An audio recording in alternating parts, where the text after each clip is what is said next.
প্রজাতন্ত্র দিবসের সকালে কর্তব্যপথের কুচকাওয়াজ যতটা জাঁকজমকপূর্ণ দেখায় তার আড়ালে থাকে মাসের পর মাসের কঠোর প্রস্তুতি, শৃঙ্খলা আর ত্যাগ।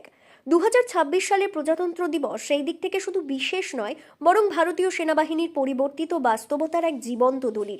এবছর আকাশে যখন যুদ্ধবিমান উড়বে কিংবা মাটিতে নতুন ইউনিট মার্চ করবে, তার প্রতিটি পদক্ষেপের পেছনে রয়েছে নির্ঘুম রাত, দীর্ঘ রিহার্সাল আর নিখুঁত সমন্বয়ের গল্প। আকাশে উড়ানের আগে মাটিতে ঘাম। রাফাল, সুখোই, জাগুয়ার বা মিগ-29 এই যুদ্ধ বিমানগুলোর ফ্লাই পাস্ট মানে কেবল কয়েক মিনিটের দৃশ্য নয়। প্রতিটি ফরমেশনের জন্য পাইলটদের করতে হয়েছে ঘন্টার পর ঘন্টা সিমুলেশন, আবহাওয়ার হিসেব, টাইমিং মিলিয়ে নেওয়ার কঠিন অনুশীলন। এখানে প্রতিটি বিমান শুধু নিজেকে নয়, পুরো দেশের সক্ষমতাকে প্রতিনিধিত্ব করে।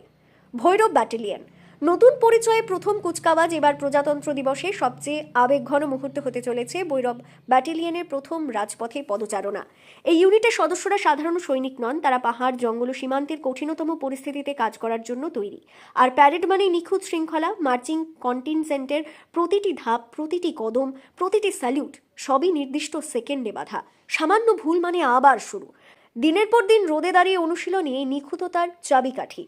এই শৃঙ্খলাই ভারতের সামরিক শক্তির আসল পরিচয়, যা অস্ত্রের চেয়েও বেশি শক্তিশালী। জাতীয় উৎসব, জাতীয় প্রস্তুতি, প্রজাতন্ত্র দিবস 2026 তাই শুধু দর্শকদের জন্য একদিনের অনুষ্ঠান নয়, এটি সেনা, বায়ুসেনা ও নিরাপত্তা বাহিনীর জন্য একটি লাইভ রিল, যেখানে দেশবাসীর সামনে নিজেদের প্রস্তুতি তুলে ধরা হয়। এই কুচকাওয়াজ মনে করিয়ে দেয় দেশের নিরাপত্তা কোনো একদিনের দায়িত্ব নয়, এটি প্রতিদিনের অনুশীলন, প্রতিদিনের প্রস্তুতি। কর্তব্য পথের সেই প্যারেড তাই শুধু ইতিহাস নয়, বরং ভবিষ্যতের জন্য এক দৃঢ় প্রতিশ্রুতি। ভারত প্রস্তুত, আজও, আগামীতেও।